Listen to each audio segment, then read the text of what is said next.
Hey,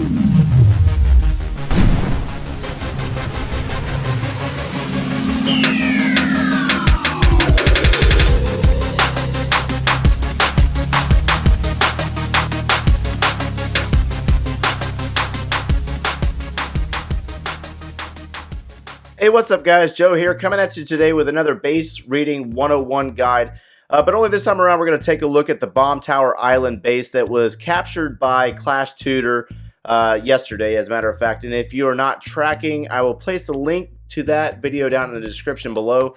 But within this video, Heather actually goes into great detail on the defensive composition of this base and explaining the trap locations and the reasons for the islands and how to prevent certain attacks on hitting this base. Not to mention, we just got the bomb tower, so how do we place that into action? I understand that not everybody uses these types of bases. These types of bases are specific for the reasons of stopping the third star, as Heather explained in her video. Basically, with the town hall on the outside of the base, you're giving up the second star. A lot of smaller clans don't exactly run bases like this due to the fact that they can't really afford to lose the second star. However, what I'd like to do for you today is actually come at you with the offensive perspective and exactly what I was seeing in order to attack this base design. I used multiple attacks in a 2.5 hour span. Not necessarily that I had that many problems cracking the base. However, a lot of comments in the sneak peeks, I've seen a lot of concern for the Hog Riders and them supposedly getting a buff due to the fact that the 1.5 times damage to them by the giant bomb was taken away. So a lot of concerns there that the mass hog was going to be a thing at Town Hall 9. And with this base design, that was really the main focus, was combating Hog Riders. And as we watch this replay here, you can see my bowlers went on the outside, and I'll explain why they went outside, even though we're not going to replay this attack again due to the fact that it is a fail, and it was absolutely no success in this. However, Heather wanted me to hit this base specifically with the Gohobo due to the fact that that's actually been the go-to attack in the last meta with the current bases that we're actually running, with a couple of bowlers in the clan castle trickling down from Town Hall 10. It was actually proving a fact that they were quite strong on Town Hall 9 bases, and a lot of people were having an issue with combating those and stopping them. So with this base design, the idea there was to actually stop the bowlers and stop the Hog Riders, with also placing the bomb tower into action. A lot of questions that arose on Heather's video was the reason why I actually hit the base that I did in the same exact location. One common denominator with Hog Riders or the use of balloons in any Town Hall 9 attack is getting rid of the enemy Archer Queen, because she can easily one-shot your Hog Riders no matter how many you have on the map, due to the fact that they are defensive seeking troops. And then the balloons are the same exact way. The only difference is that they produce splash damage, so unless there's a defense right next to the enemy Archer Queen, they are easily going to be taken out by her before they ever reach that defense. So what we're going to do is we're going to get in on this base, and we're going to look at each corner of the base, starting with an overview. And most of us are going to stop and look, and we see the town hall on the outside of the base. That's an easy star. We already know how to get that. But how exactly do we go about 3-starring this base is the question.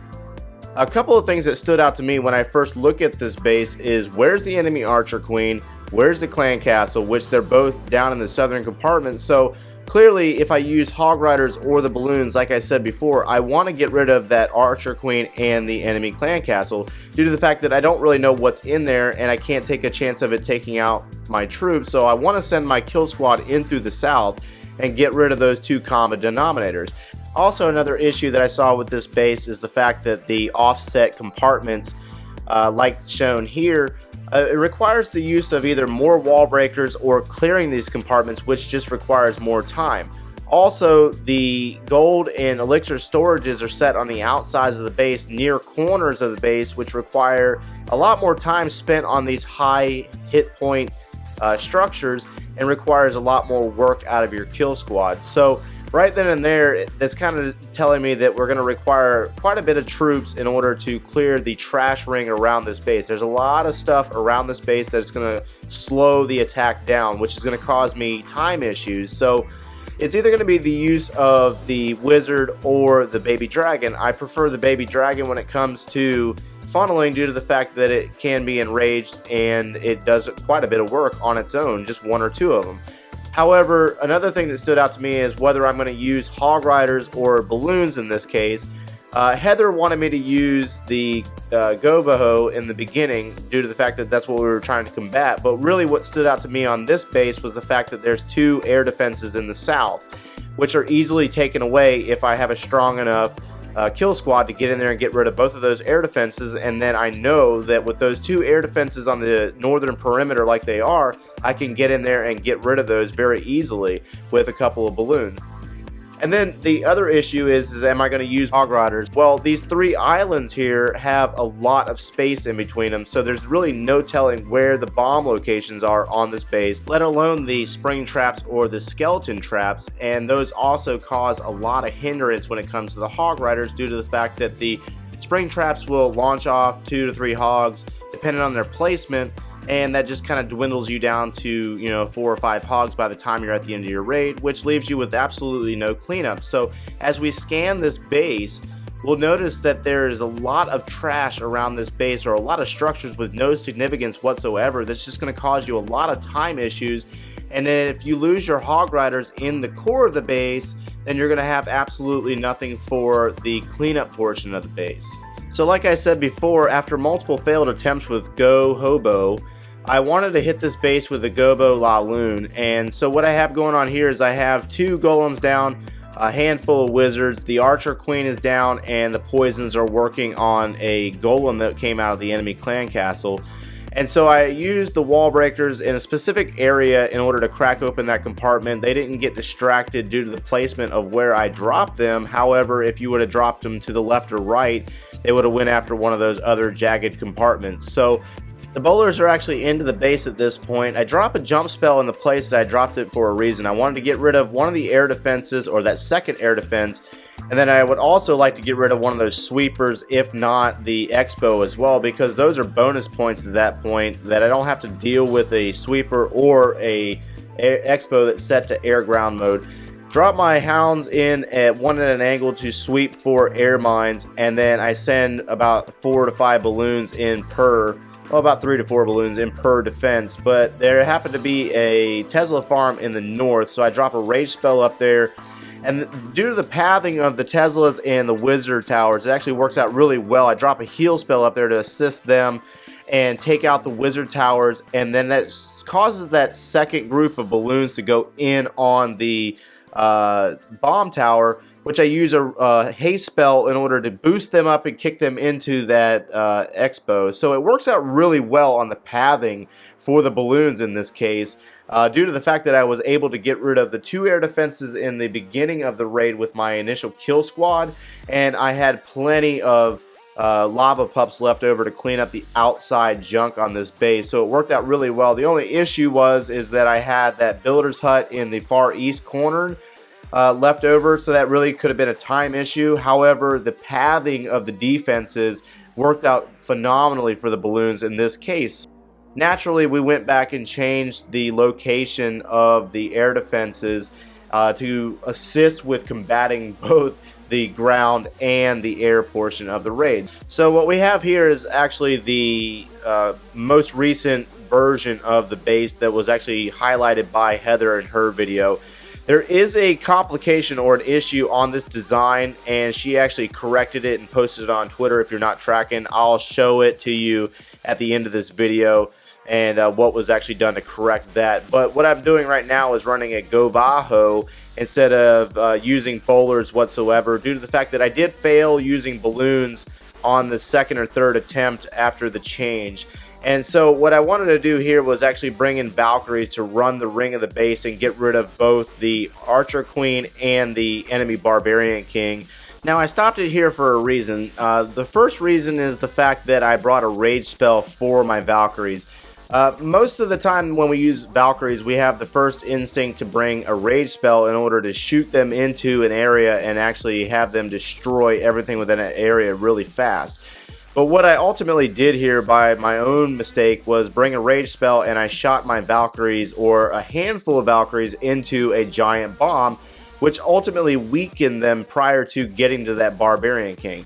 The second issue that I see here is the fact that I have a couple of Valkyries that are in the first compartment, or the initial compartment, trying to get to that Dark Elixir storage, as well as the structures that are on the outsides of the base. So what I really needed my Valkyries to do was to all focus in on getting rid of that X-Bow as well as the Barbarian King. However, due to my own error in using a rage spell, I lost a handful of Valkyries when I really needed them for the cleanup portion of the base. And I also needed to bring additional troops in the southwestern portion of the base to cause my Archer Queen to go in another more realistic area, or a more centralized area where I needed her to be, to assist with the core of this base and not the southwestern portion of this base. So at this point I'm trying to force Hogs to work, and I have to double up a couple of heal spells to get through the Tesla farm in the north, as well as getting in on that bomb tower. And really, you need to treat the bomb tower as a giant bomb. You have to. There's no other way to look about that defensive structure other than another bomb, or a fifth bomb on a Town Hall 9 base. So I have the Barbarian King still alive, I have the Archer Queen still going at near full health, and her Royal Cloak ability. So I'm looking pretty good at this point. However, I don't have any more Hog Riders to take out the last 5 remaining defensive structures, which one of them just happens to be very deep in the base. Due to my errors in the beginning of the raid with the rage spell and losing my Valkyries, as well as not getting rid of the structures down in the southwest portion of the base, and my Archer Queen redirecting into the north, I really kind of hurt myself. Then these are things that you have to take into place, or into consideration, is, do I really need a rage spell for my Valkyries, or do I need to use a heal spell in order to keep them going throughout the raid? So it really depends on what the base design is and how you intend on approaching that or addressing that. And I had one wall breaker left over, and I really hoped, and I think Heather was actually laughing at me at this point, because I was trying to save this raid, but I failed to get rid of that builder's hut, and I didn't realize my group of troops was going to go after that. I could have used that wall breaker at this point and possibly would have been able to save the raid. However, I highly doubt it due to the fact of the distance on that air defense and my queen not having the strength to get through that wall. So I asked Heather for one more go at it, because I had something going there.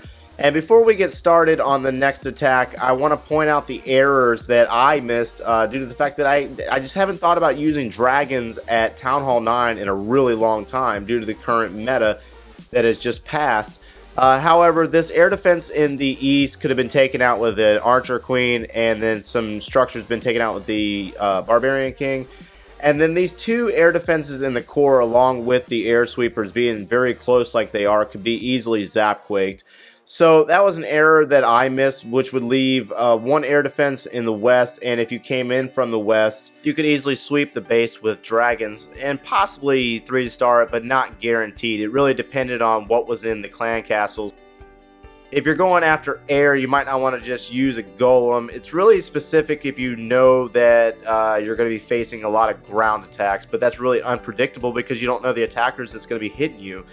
So also, this base design itself has been changed since the posting of this video, and it's on Clash Tutor's Twitter. But also, with that being said, that's a risk that you're taking if you take an internet base directly from a video and applying it in your own war composition or your own war strategies and hoping that nobody else has seen it before. Clash Tutor basically provided you with a shell to work with, and it's your job to go in and adjust it to make it your own, and hopefully make it work for you. So what I did here is the same exact composition that I hit her base with before.